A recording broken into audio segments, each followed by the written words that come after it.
Welcome to Storyhive On-Location Victoria. We're coming to you live from Haus of Owl, Victoria's co-working club for creators, located on the unceded and ancestral territories of the Lekwungen-speaking peoples. Deep bow, deep respect, and deep love to the original caretakers of these lands. My name's Jordan Dack, poet, songwriter, producer, all-around creative troublemaker, and your host in this creative deep dive into the creative process. And I am sitting here with one of my local heroes, somebody who is one of those types of people that when you speak with and you interact with their work, you think this person is art. And there's few people that I put on that list, and Kemi Craig is one of them. A dancer, multidisciplinary artist, projection artist. There's a very long list of the ways that you express your truth and your perspective. Thank you so much for being here today to have a conversation about it. Yeah. Thank you, Jordan. I was just letting Kemi know that these interviews that I've been doing, I look back at the list and I've chosen people who I believe have a lot of value that could be shared with our community in Victoria, but they're also all people that I just really want to talk to. And so I'm really looking forward to this conversation. And we're going to kick things off with a few statements, true or false statements. Okay. Now, your job here is to just let us know what's true, let us know what's false, let us know what's sort of true, let us know what's sort of false. And if you want to add some context along the way, that would be appreciated. Okay, that sounds good. Okay, let's do this. True or false, Kemi holds a Master of Fine Arts from Emily Carr University of Art and Design. This is true. I was true. a late bloomer, as they say, and I'm really grateful for that. And I actually started my MFA in my 40s. Yeah. This is actually very timely, because I'm sitting here and I'm, look, we're 5 minutes in and I'm about to make the interview about me, but I find that so inspirational, and it makes me want to go and do the same thing in my 40s. Good. All right. So as soon as we're done this interview, I'll go and apply. Okay, true or false? Yeah. Master of Fine Arts focused on embodiment, biopolitics, Afrofuturism, and hauntology. Yes, and I know that is a lot. And in that it is to say it's the first time that I began to combine a lot of my passions, namely movement, dance, as well as film, and particularly analog film. And we would have studio visits from different artists, and one of them was wondering why I used analog film in my practice, and I was talking about the scratches and the marks and things, and then she said, have you ever heard of a concept called hauntology? Because I know some people probably hear that term and it just sounds really pretentious and inaccessible. Right. But I think it's a really beautiful, it's a play on the word ontology, which is the study of like coming into being. How do you understand beingness, human beingness, or other beingness? And it is also a term that, that started with Derrida, a philosopher, but has become used by a lot of Black feminists to talk about this space of both a time collapse, that there isn't a distinct past, present, and future, but rather that time is something that almost like folds in on itself. And this idea of the haunting is that even in the present, all of my past experiences have marked me. They're all with me. And there are also thoughts around it sometimes meaning that there's something that needs to be done. If you're haunted by something, you know, it is not, it's not just how it's not just that it's with you, but it's how it's with you. And that really stayed with me. And I think the embodiment was just like really looking at how are things, I think now in dominant culture, like we have an understanding of the relationship between the body and memory and how it's marked. But this was definitely a beginning of that exploration for me. Can you tell me the hauntology? Yes. And the way that you described what it means, those experiences, would you say that those experiences were experiences that you had already had, and studying or including hauntology in your education gave you more words for it, or was it an introduction for you as well? 100%. I think many of the things that we learn inside an institution, whether it be art school or the various ways that we study or research, a lot of the knowing is already in us, inside of us. And it's a matter of how we begin that process of understanding and naming so that we can express ourselves in a more, I think, fulsome way. Yeah. And have an even greater understanding of our experiences. And so I think whether it's a term like Afrofuturism or hauntology or embodiment, we're all living these things. And it's a matter of kind of getting exposure to like accessing language or thoughts or ideas that just give us the ability to express that. Yeah, absolutely. I love that. Okay, a few more here for you. Oh, yeah. So Kemi's primary medium is oil painting. Not at all. No, That is definitely no. false. I could not paint to save my life. And in fact, initially, that was a barrier for me in terms of an idea of any notion of becoming an artist. I thought becoming an artist meant that you needed to know how to draw really well or paint really well. And it wasn't until I saw work from a photographer, Lorna Simpson, in Charleston, South Carolina, of all places. She had an installation with almost 30 different television monitors.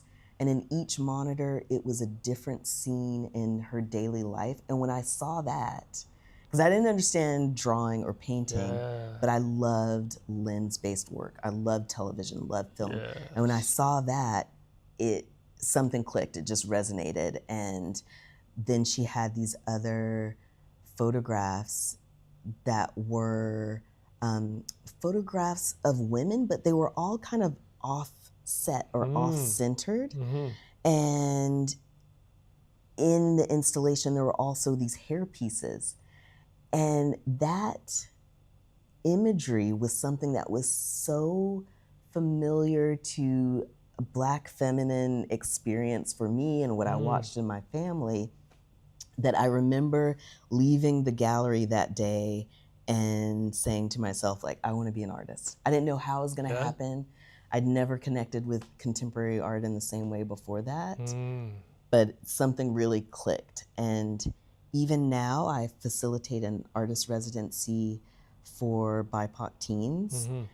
And I try to always bring in artists that teach a medium that youth wouldn't usually have exposure to. So it might be a sound-based artist or a textile artist or an artist that, yes, they use paint, but spray paints.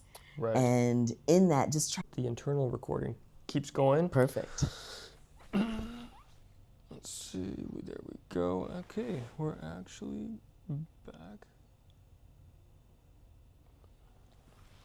Great, okay. Great. Let's move right on to the next one here. Sure. So, I think you just finished asking about being a resident. That's right. Artist in residence with both Dance Victoria and for 3 years. Victoria. Yes, and then the city of Victoria. Yes, so I'm very grateful to Dance Victoria because I think that I know I didn't have the courage, I would say, or like I didn't think that it's a space that I would fit into, but because it was actually Stephen White that invited me in, had seen some work that I did previously, and said, you know, I think you should really apply to become an artist in residence here, and doing projects then also led to other residencies, such as working with the city of Victoria. Oh, very cool. Yeah. When was that?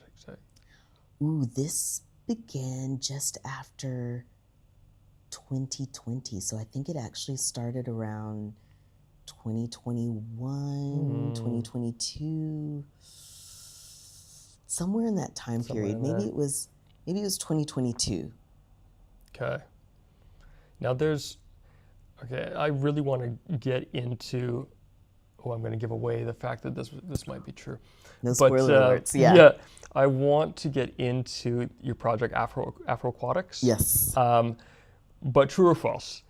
Your installation Afroaquatics, A Call and Response Below the Surface, was a projected video and augmented reality installation created in collaboration with digital media studio HoloLabs. This is true. That's true. Okay, let's just get into it. Okay. Because I didn't get to see the exhibit itself, but since then I've gone online and looked at what it was all about, and it looks it's mind blowing. Oh, so thank you. Can you share a bit about what the goal was and how it started for you? Yes, I'm trying to remember, because I know there are questions about how a project even starts, and this was a project that really started much in the way that we're speaking, a conversation, meeting someone else that's creative. Yeah. I met with HoloLabs, and knowing that they understood gaming technology, and I had a craving to do something where audiences were more engaged in artwork and installations that I was making. And the gaming technology aspect seemed like such a beautiful way of bridging that gap that I was noticing. And then in conceiving of like, how might we work together, and knowing what I could offer, and really thinking about my interest in both Black history. I was really inspired by a story from Drexia, who is an electronic sound duo from Detroit. And they have this whole speculative narrative. It's like a concept album that is based on this story of during the transatlantic slave trade, enslaved Africans being thrown overboard. And these were women that were pregnant, and their babies being born underwater and creating a whole world that was underwater, and then them rising from the depths. It's like this, it's kind of like this long form sonic revenge story, but it's really beautiful and empowering. And I think that's what really connected me with the idea that you can tell stories with sound. You can tell stories with without words, but through the body, through visuals. And so kind of that narrative was an influence. And then also beginning to learn about, in Greek mythology, you have however many deities. In West African cultures, traditional cultures from hundreds of years ago, but are still practiced today. There are also stories of what are called Orisha. And Orisha are deities, they're all in charge of different things, but they're deities that are in charge of just water. And all of the cultural practices that were brought from the African continent to the Americas, like through the southeastern US, through the Caribbean,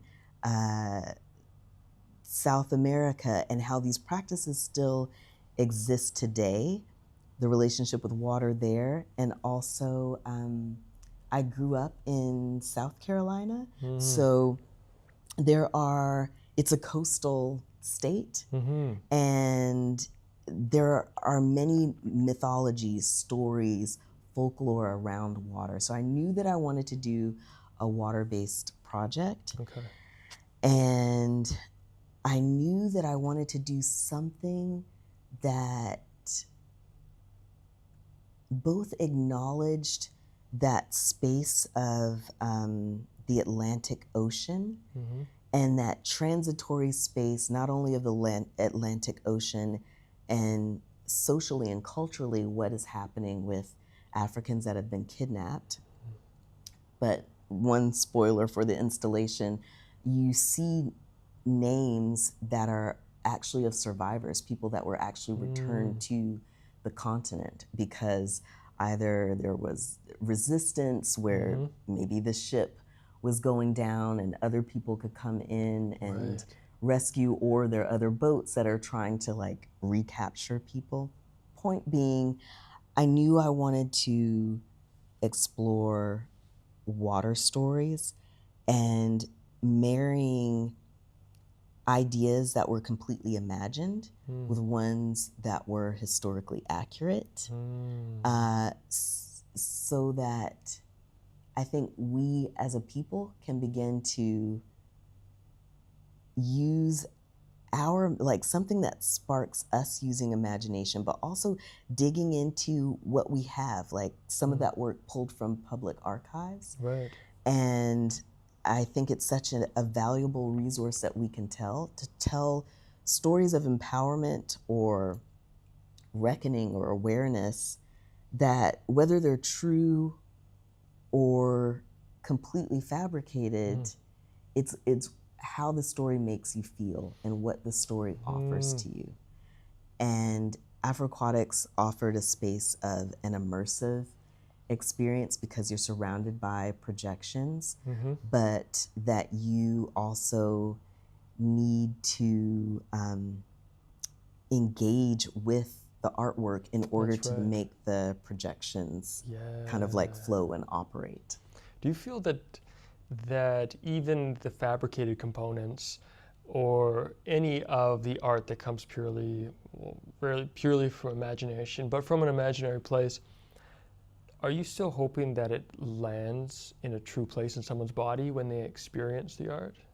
100%. I feel like, I think that's why I'm not so concerned with what is true, what isn't true, what is remembered exactly, and where are all those slippages of memory, because really it's what it evokes in the person. And that is where you find truth or authenticity, and I think, to me, in each of us finding that in ourselves, that's when we're able to, whether it's take action or kind of, I think a thing that I'm dedicated to in life is not only being able to world build for myself and in my own practice, but that we're all thinking that way and like identifying with our ability to build worlds. Right. Yeah. And do you find that, I mean, maybe it's subjective, I don't know, but do you believe that there's anything universal or objective about the fact that truth lands in the body versus the mind or the brain? I think our bodies and our minds are so powerful, and I think we are often socialized and trained to be able to think our way into a truth or think our way out of a truth. Right, yeah. But there's something that happens in the body that is undeniable. Yeah, absolutely. And I suppose, well, I mean, was dance one of your first artistic expressions? Did dance lead to all the other mediums that you've been involved in now, or is it? I would say in an informal way, not in a kind of like professionalized learning dance in a studio, but it was such a cultural foundation and cultural practice. Like, I don't remember not dancing because it was something that you just did with family, and it wasn't, I remember going into a dance studio when I was younger, but before that, I remember dancing with my mom, dancing with my sister, and it was like a daily, like, just pushing back the furniture in the living room, kind of eat whatever for dinner, and then it was just like putting records on and dancing. And I think having a certain ease and knowing of the body, because you're used to dancing it, and you're also used to releasing through the body, if that makes any sense. Like, it would kind of happen, at my grandmother's church, where they're practicing something that looks like the Christianity that people know of, and then something that you're like, but this is something else also. Like, when people are speaking in tongues and falling out and, like catching the Holy Ghost, and that's normalized, like that kind of fantastical reality is just a part of your everyday, not everyday, but like your weekly experience. And maybe it's that ability to have an ease with release of control that then made kind of like creative expression flow in a different way. And quite frankly, I was initially obsessed with film and television. Like, when I first got into the arts, quote unquote, I trained doing film workshops, like community film workshops, because I would watch like 8 hours of Latchkey Kid, watch 8 hours of television a day, I think. And was so cognizant. I think being Black in the town that I lived in the South was so cognizant of the power of the lens and storytelling. And that's what made me go, okay, I want to be a filmmaker. Or I didn't know how to make television, or like how you would access that, but filmmaking was something I began to see that in community, know that's a powerful medium in shaping people's imaginations. So, and it wasn't until later that I started connecting the two. That's interesting. But it's also interesting that you had this background of movement still. It was already, although informal, but it was part of who you were. Yes. Because it's sounding to me that, if truth lives in the body, and we send the truth from the body out into other mediums like film and photography and whatever you have, but the truth isn't home until it makes its way back into someone's body. It's like going out for groceries or something, and then it gets home, and then it's like, okay, and it's almost it's done its job now. That is really cool. And do you think that that sort of somatic relationship to truth has had it must have had a huge impact on all the art that you've created in your life? Does it play a conscious role as well as an unconscious role for you? That's a good question. I was thinking about how, have you heard of mirror neurons? Yeah, sure. I was thinking about how film is such a bodily experience. And I think sometimes when I'm making work, there is that intentional, like, the choreography of the camera. There is that intentional, if I want to evoke a particular feeling, then I am shaping what I do with the camera that way. But also I think there is a space where you get into the creative process, and it almost feels like I don't want to call it an out-of-body experience, because in a way it's like it's so connected, but it's when something in you just takes over. Absolutely. And you're just going, whether it's intuition or whatever you want to call it, and just, I like to have a bit of a plan, but then I also like to plan for the freedom and the unknowing. The letting go to it. Yeah. Yeah. What does it feel like when a piece is working the way you want it to? Maybe first I'll say how it feels in the body. Yeah. There's a stillness that comes over me. There's also like a moment of breathlessness and eyes widening and almost like a sparkly, you can feel this alignment, like a physical alignment, and then it's just awe. It's like just a moment of wonder or awe. That's the only way I can describe it. Right. And then I think what I then try to do is share that moment with someone that's coming to like witness the work, audience, participants, however. Like, how do I know that feeling, and it's like, okay, this is the right, and how do I share that moment with others? And I think I also have to say that the moment, I have no idea when it will come. Often, you know, you have an idea and you think, oh, this is kind of cool, and then you try to do it, and then it's this isn't working, and the tears, and this is terrible, but then you're collaborating with people and just kind of, you know, holding enough confidence so that the others don't give up with you. Exactly. You know, but then there is, I don't know what it is, I can't account for when it's going to happen, that there's a click, and it's like, yes. And I love the word awe that you used, and wonder, because that, it necessitates that you are also a participant in the process, right? If it was all just consciously coming from you, you wouldn't be surprised or in awe at any moment, right? And the same thing happens with collaboration, of course, you know. And just like you said, when we feel like we've lost the trail, there's someone else there that might be able to pick it up for us, pick up the sense. And can you speak about collaboration a little bit? Because you do a lot of collaborating, right? I would say collaboration is my favorite way to work, and it doesn't need to be with another professional artist.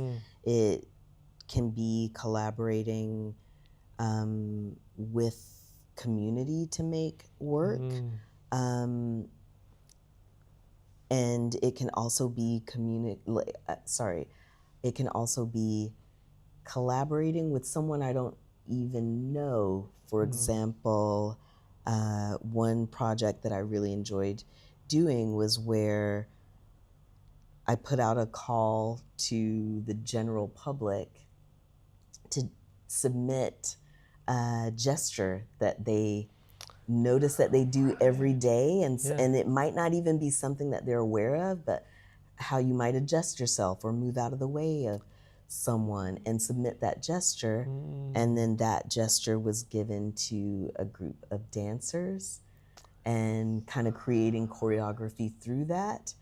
And it's not to say that, you know, I'm not still greatly influencing the work, because I put out the parameters for the call, etc. But then sharing the creative experience, but I don't know what the gestures that are being submitted will be, you know? And I mean, what was that like? Was what you received back what you thought you would receive back from your community collaborators? Not at all, in the sense of, you can put something out there, you can offer a prompt, but it doesn't mean that it'll be understood in the same way that you were thinking of it. And in a way, that's the beauty of kind of working with crowd sourcing or like crowd collaboration. In a way, that's the first moment of art, that's actually, too, you know, where it's that moment of telephone where it starts to change a little bit. Totally. And then to be working with dancers, and there's, you know, the way that I might interpret a particular gesture versus the way that someone else might, and then how it's ordered and how it's kind of like That's built, right. and then looking at that entire bank of movement and gesture, and then giving it kind of like giving that shape so that for the audience that arrive to just see this work, like what is their experience? That's right. Yeah. And with a project like that, do you have a story that you're trying to tell in mind before you receive the contributions, or do you receive the contributions and then go, okay, what's the story here? Yes. Yeah. And it's funny because I talked a lot about story at the beginning, but then I realized that in this sense, what I was going for in audiences, it wasn't so much me offering a story, but wanting people to pay attention to something that they do. Right. And to see something inside themselves. And so even if you're watching work where you're seeing all these gestures performed by dancers, like one for the people that answered the call, it gave them that moment of pause to, I absolutely. do adjust myself in this way, or I am moving in this manner. And also for the dancers to have the awareness, and the artists creating, alongside us. And also when the audience sees that and they know the premise to the work, to then think about themselves in that. That's right. And so, yeah, I guess that's something interesting in that sense. It wasn't so much narrative based, but maybe more, I don't know, would you call that awareness based? Yeah, awareness based. Yeah, bringing attention to the little things, little moments that make up the day. And then how did you know, I mean, that one's almost, I wouldn't say obvious, but the physical, bringing attention to the physical nuances makes sense to bring it in to express that art in a final physical expression of dance. Is it always obvious which medium you want to use? I don't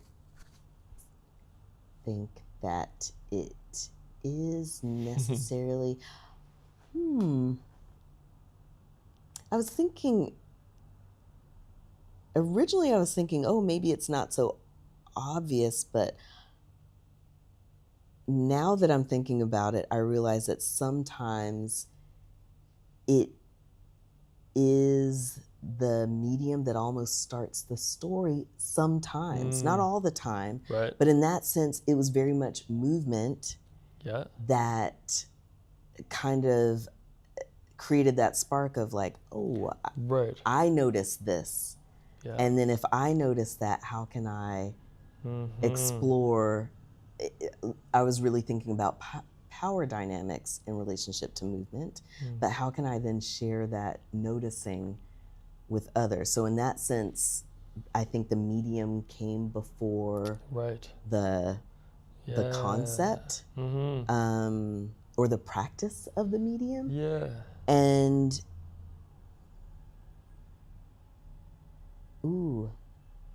yes, but not always. It's not a totally. Yeah. And I hear this all the time speaking with artists that work in all different kinds of mediums. Like from tattoo artists to filmmakers.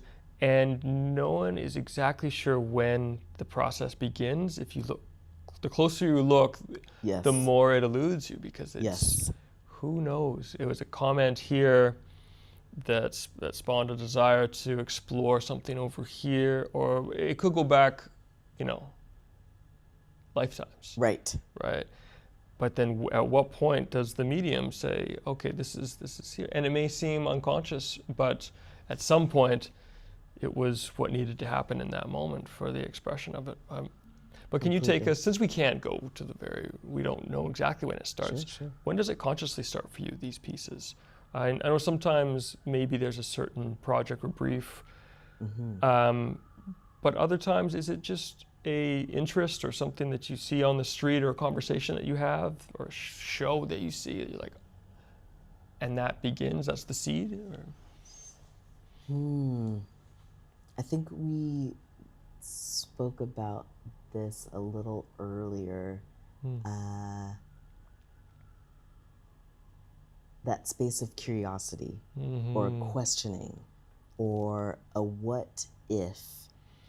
And sometimes in the asking of what if, then there's sometimes just a way of almost like seeing something and then beginning to play with, okay, I see this, how might I create an experience? Because I think I always hope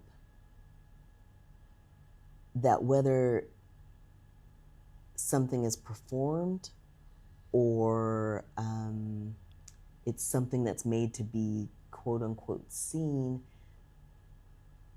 I think about the experience from like what does that space feel like? Yeah. And how do I connect that feeling? How do I use then these mediums to create that feeling? And so sometimes then it's moving through the body and no, this is something that only the body can do.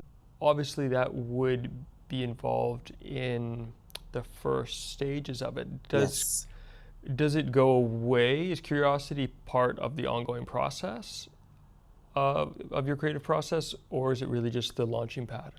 I think it's the launching pad. I think it begins with curiosity, and then at a certain point it's, let's try this. You know, like, I don't know if I'll be able to answer this question. Right.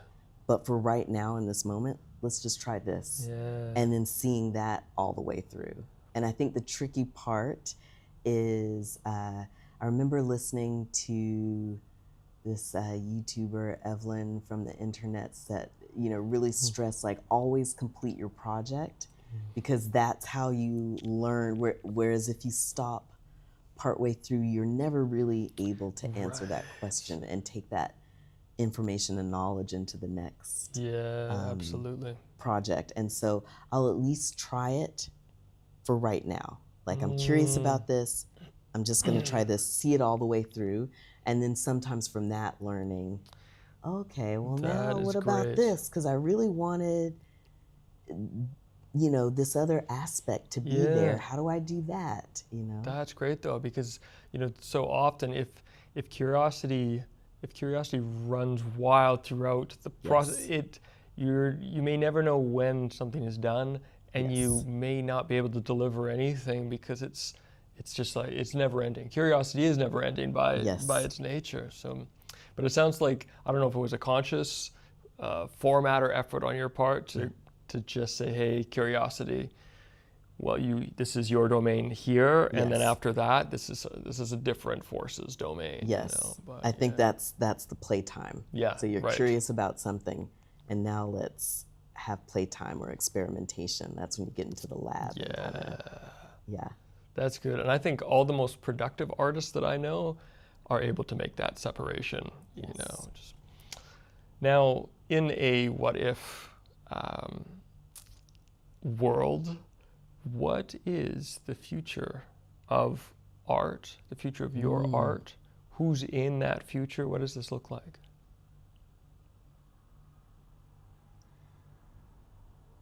I have a few things that are almost more tied to, I don't know if people have that experience of like learning about world building, and one technique in world building is that when you're engaging with a world that looks like the one that you live in, but you just change something simple. Right. And so I have some kind of like practical things. Cool. But then I also, to me, I deeply wish that everyone was in the practice of making art. That it was, I don't want to say like required, but it's considered as valuable as eating, as exercising, as that a creative outlet and making art in whatever fashion, that it is really something that everyone is consciously engaged with. Because I think everyone is in some ways engaged with creativity and making, but making time for it and really pausing, sitting with it, honoring it, being conscious of it, valuing it. And, you know, in very practical terms, I hear about programs where, you know, that's something where you receive almost like a salary or a stipend so that you're able to create for those that are like, no, this is what I want to do all day, every day, not just, you know, I'm really interested in, you know, being a mathematician, but I also enjoyed this here, like this creative practice here. But for someone that's like, no, I only want to make art all day long, that it would be completely divorced of also that struggle of quote unquote trying to make a living, if that makes any sense. You know? And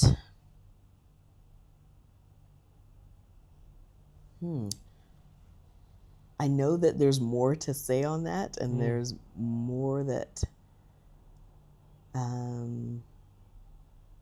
to be said. I don't know that I have those answers now, but yeah, when I think about something that would be nice, or what if, like. Do you think that there would be, so in this future, do you think that it will be, or it could be any easier to communicate the deep value and importance of art? You know, I think about right now in this present world, it feels like, personally, I am constantly trying to justify spending time and one's life in the world of art. 100%. And I know very few things that are as important and valuable as art, and to spend so long trying to communicate that value, and it not really being heard a lot of the times. Yes. What do you think what is it that's in the way of communicating the value of something that is so deeply valuable? I think part of it is notions that we have around productivity and tangibility. Sometimes in the art making process, you're practicing, but there isn't a thing to show. There isn't a thing that I can, and that is so much of the work. You know? Yeah, exactly. And I think when people don't have a way of, we'll call it seeing time. Oh, you were doing something for 8 hours a day? What's the thing that I can say so that I can point see at it. your time? Right. Yeah. And without having that,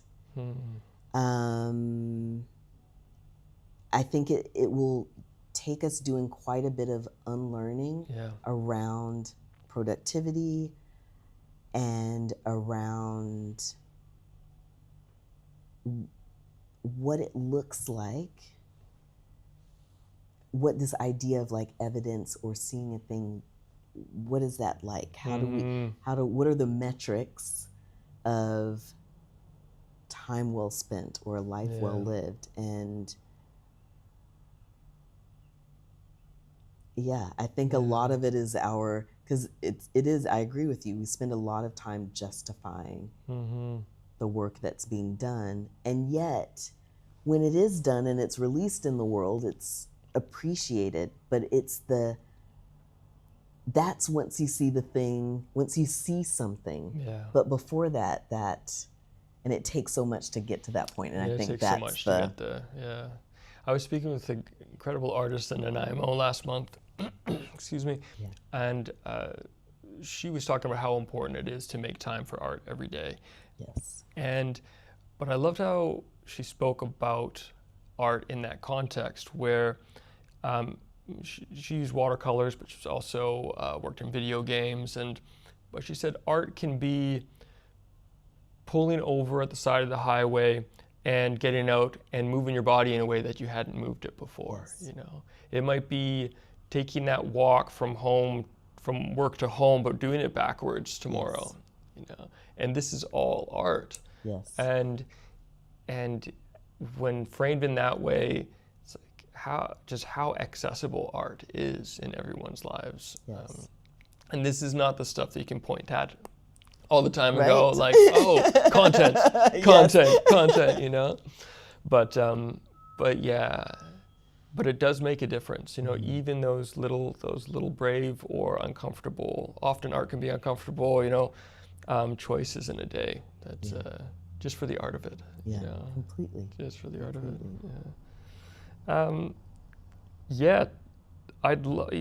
It's hard to talk about, when artists are involved in so many mediums, it's hard to talk about what the process actually looks like, because I imagine it looks different for you depending on the project. Yes. We've talked about when the seed might be planted and the curiosity that shows up. Can you talk to me about the art of performance and talk about the final product? How does that fit into, is it art or is it just the result of the art, if that makes sense?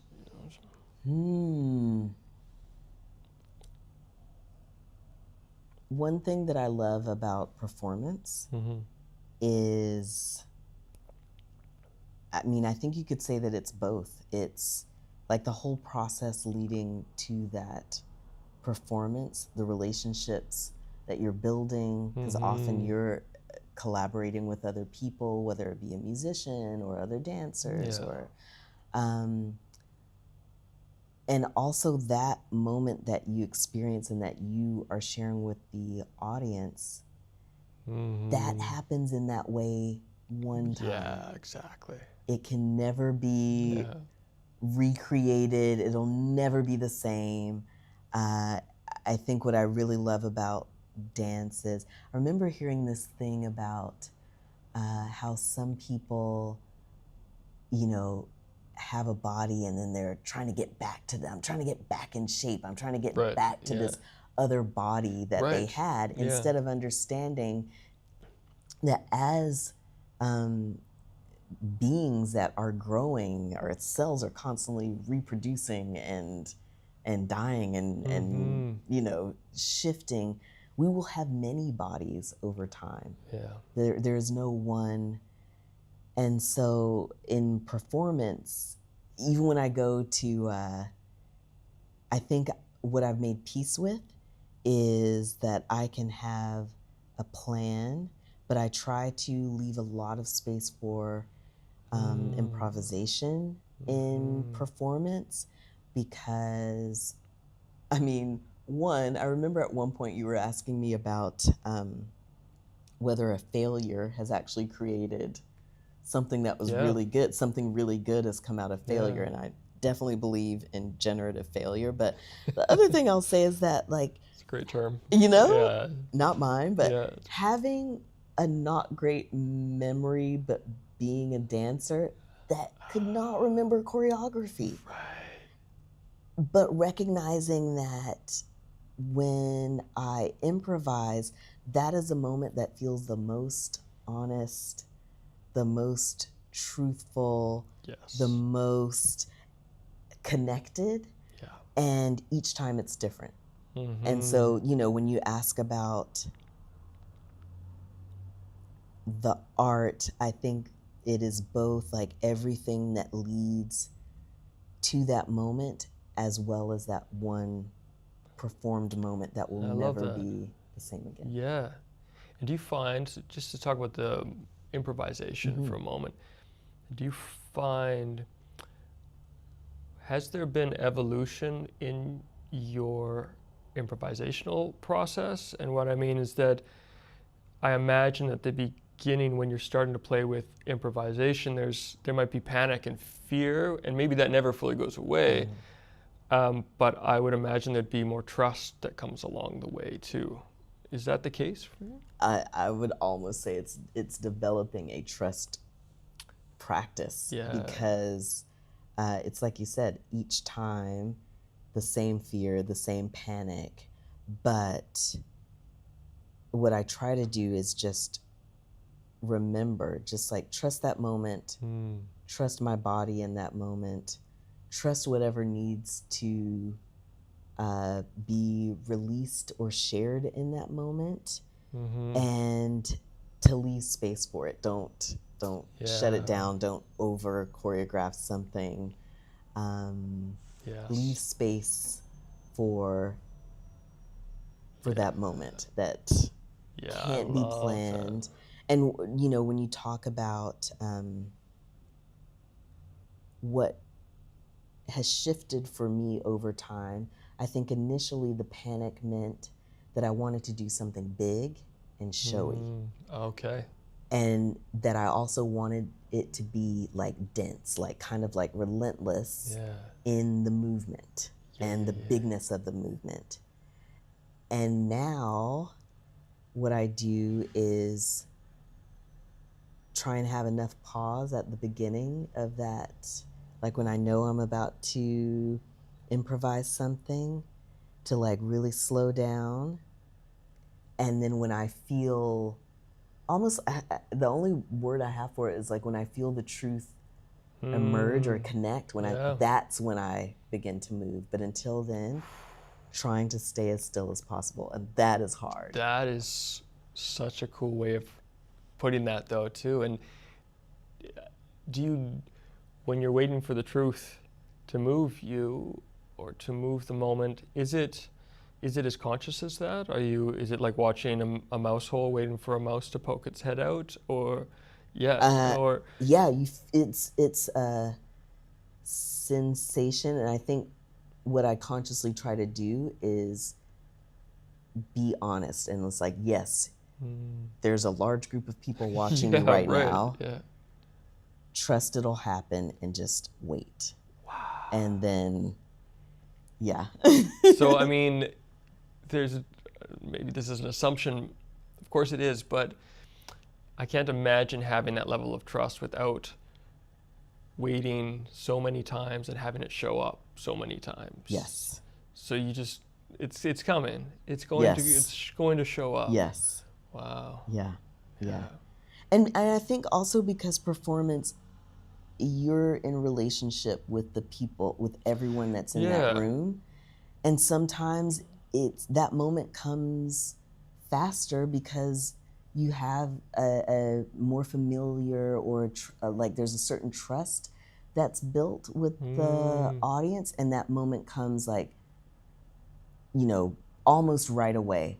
And then sometimes it's waiting and waiting and waiting, and then it happens. That's so interesting. So if that audience wasn't there, and if your collaborators weren't there, and it was just you, do you think that experience would show up on a different timeline or in a different way?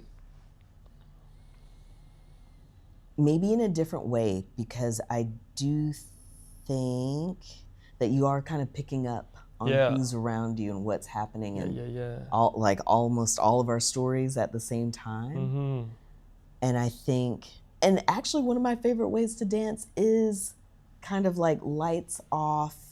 I can't see myself, I can hear the music, and I can just kind of feel the environment that I'm in.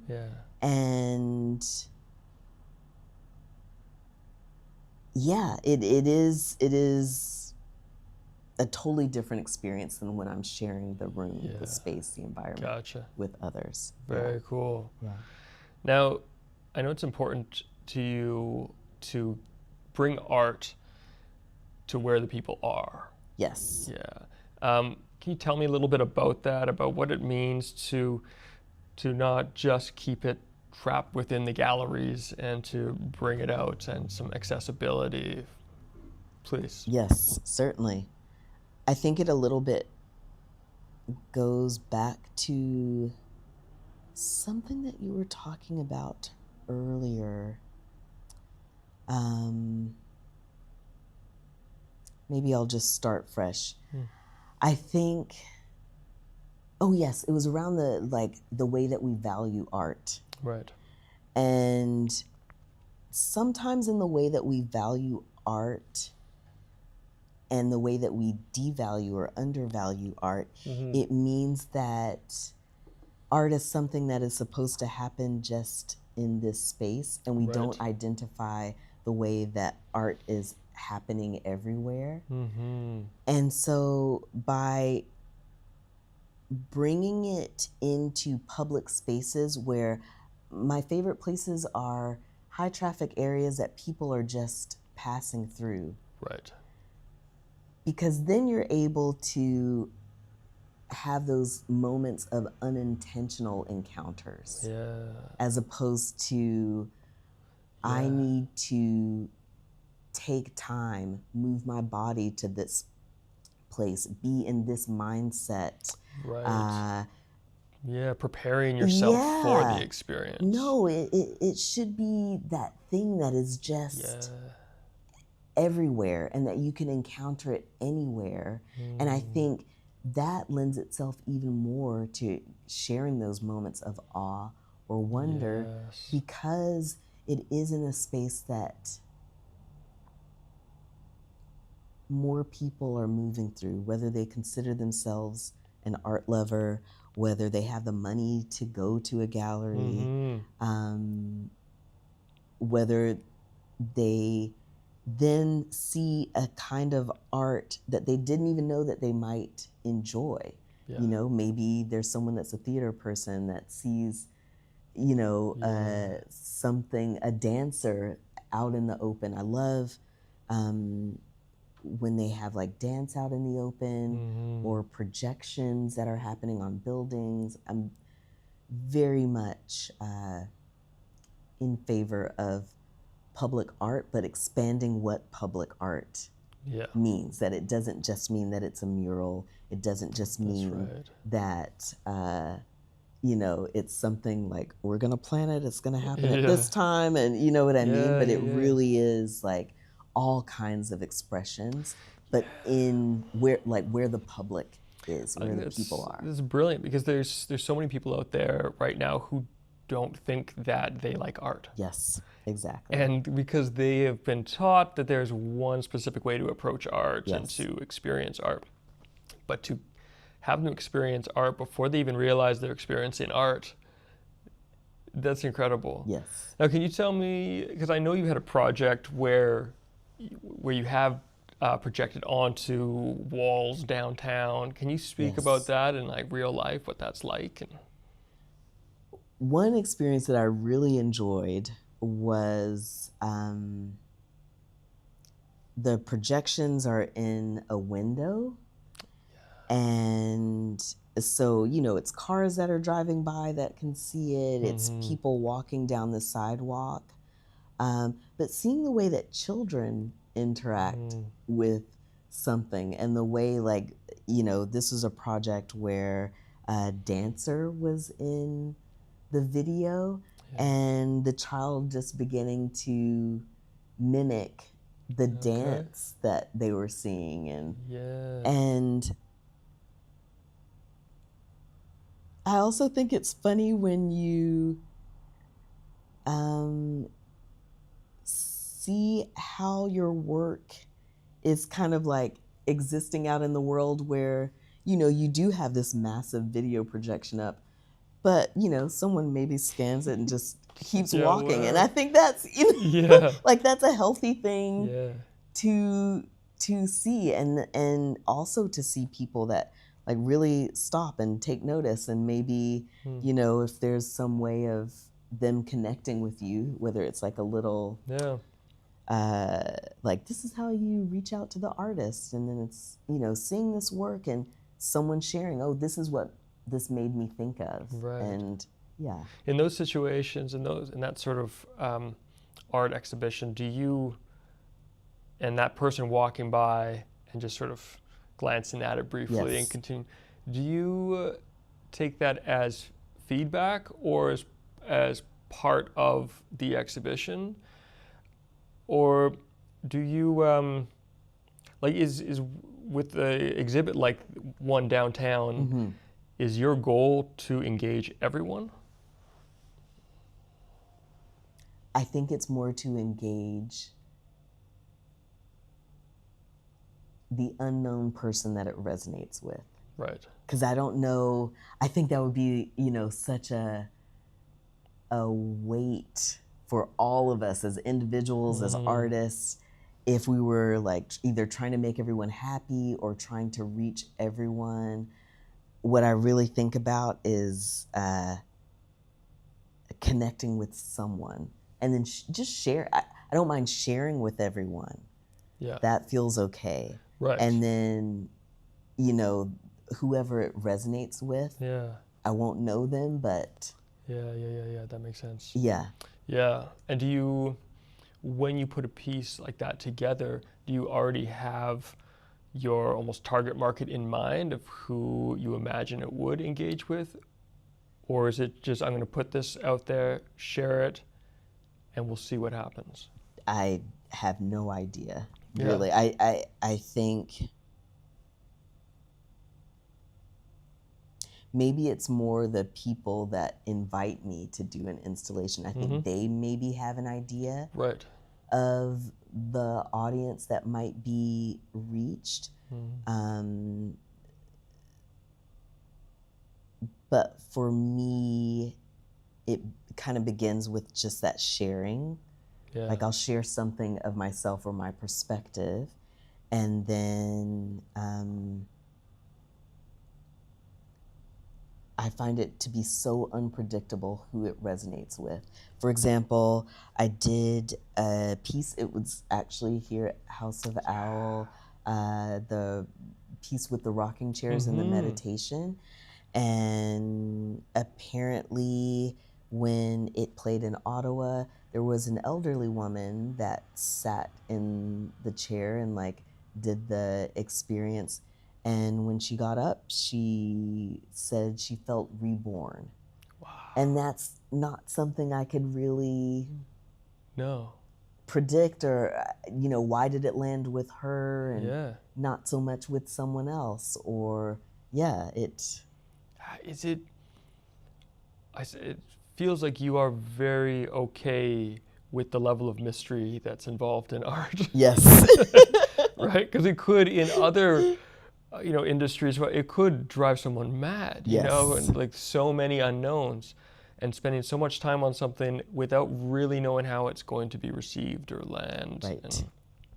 But with art, like you need to leave a big chunk of it up to the mystery. Oh, we really do. You really do. Yeah. And I think something that I've said in the past is around the audience closing that creative loop. And so in a sense, it's not only me that is creating here. Something's being created in the mind of that audience participant, and so I will never have control over that, like over what clicked internally or totally did not click or resonate.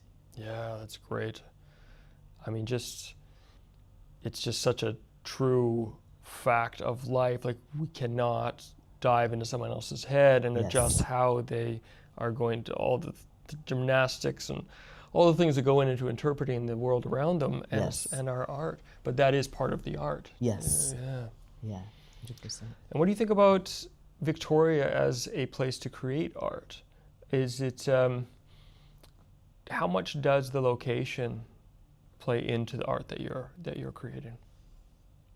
In terms of it being a small city / big town on the west coast of Canada, my favorite thing about Victoria is I feel like if you are someone that's curious about art, if you are an emerging artist, I feel like this is your place, because I feel like you could be in a New York or a Montreal or a Los Angeles or, you know, in other places where there might be a bigger, more dynamic art scene. But the thing that I think Victoria has, and I think some other smaller places, like I've heard about the art scene in Winnipeg, for example, but I don't know about that. I've only lived in Canada, I've only lived here. Yeah. But I really appreciated that I didn't feel so intimidated by like, oh, well, there's already someone doing that 10 times better. There's no space for someone like me, because there's so much community learning. There's so many community arts-based workshops here that, like, this is where I got started. I had never picked up a camera. I'd taken dance classes off and on over time, but in terms of that rigorous practice of going somewhere multiple times a week and like really dedicating your time, your energy, your body to something, that happened here. And I think because there's something about Victoria that is very much a space of invention, like inventing yourselves. Right. And, you know, I definitely think that what I would love to see, I think that that takes you so far. And then I remember hitting a point where it's like, oh, but I'd really like this training. And began to feel some challenges, especially like working with new media and getting into... of course. I ended up training with someone originally from Victoria, but based in Montreal. So we were doing it by distance. And so, there is that potential there that I hope will grow. Of like, once, so you started, you know, and now like you want to go further. How do we develop that ecosystem? Absolutely. And do you think that that is the responsibility? Like, is that something we should be striving for in Victoria, or should we just accept that Victoria plays a role in the greater path of an artist? Or? I think it would be great to at least begin that foundation of those opportunities, at least for, even if it's not presenting, but it's at least offering like a lot of kind of training that's kind of further along in the journey, like mid-career, because it seems like, you know, you can get so far emerging, and then if you're in advance, like if you're, you know, if you really have honed your craft, great. But that space between where maybe you're mid-career, or, you know, you've learned some things, but you still got a lot to learn. Absolutely. I think it's worth investing in that, because I think that's what allows artists like the mentors that I train with to stay here instead of going elsewhere. And then that makes a lot of sense. Now, it seems that, I mean, there's so many ways that art can happen. You know? Yes. There's, you know, many artists describe art as something that just comes through, and they let go to it, and there we go, art happened, you know. But there is also a conversation about art having a responsibility to speak to and bring focus or visibility to today's issues and to underrepresented communities, and art can be a very powerful way of doing that. What do you feel? What's the responsibility for art and artists? It's kind of funny because in my mind, I don't necessarily set out to go, I'm going to make a work of art that is going to talk about this specific issue. But more, what I feel my responsibility is to educate myself about what the issues are, what's happening. And then what I notice is that through that education, through that awareness, and being in constant research so that in all areas of your life, like from, you know, the choices that I make, not only in the arts world, but like in my personal life, in my professional life, that it's all guided by this awareness and understanding. And that with that, my experience has been that then it does show up in the art and what you put out there and how you put it out there and the stories that you tell, because your stories are informed by this foundation of this is the world that we're living in and this is what's happening. Yeah, I love that. And maybe not to put words in your mouth, so just correct me if I'm wrong, but the responsibility that isn't of the artist, it's the responsibility of the human in this world to educate themselves, and that will come through the art naturally once that foundation is laid. Yes. That is, I resonate think with so. that deeply. Yeah. And like really, I think I do believe in a responsibility to really speak to ourselves and our experiences. Right. And in that, like, I think we all have unique talents and gifts and insights and perspectives. Like each of us is like this kind of like intersection of this cosmology of like all these things. So the more truthful you are to that in relationship to the awareness of the world, I think, Yes. Well said. So time has flown by.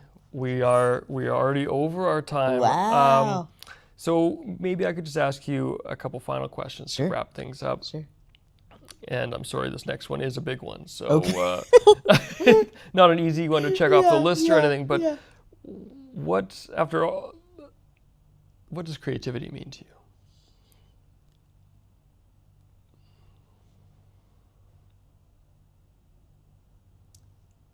Creativity to me means anything that expresses imagination, your imagination.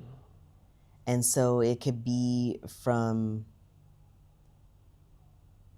the way that you dress to the way that you combine flavors when you're cooking a meal. It can be anything, but how do you express the things that you're imagining? Yes. Love it. Thank you. Yeah. I won't add anything to that. Okay. Right, yeah. Okay, so now when people are watching this and they want to know what Kemi Craig's up to and where do they go online? Well, let's see. I do have an Instagram account that occasionally I post. Okay, great. Occasionally I check. No daily stories? Or no daily stories. It's at Kemi, Kemi.Craig. Okay. And then... sorry, at Kemi.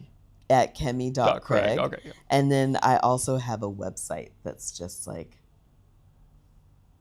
www.KemiCraig.com. Like super simple. Nice. I keep it easy. Yeah, you got that domain years ago. Yeah, definitely. Cool. Okay, so final question then for you. What is sacred to you? I may have said this a million times over, and I'm always happy to say it a million times again. Imagination.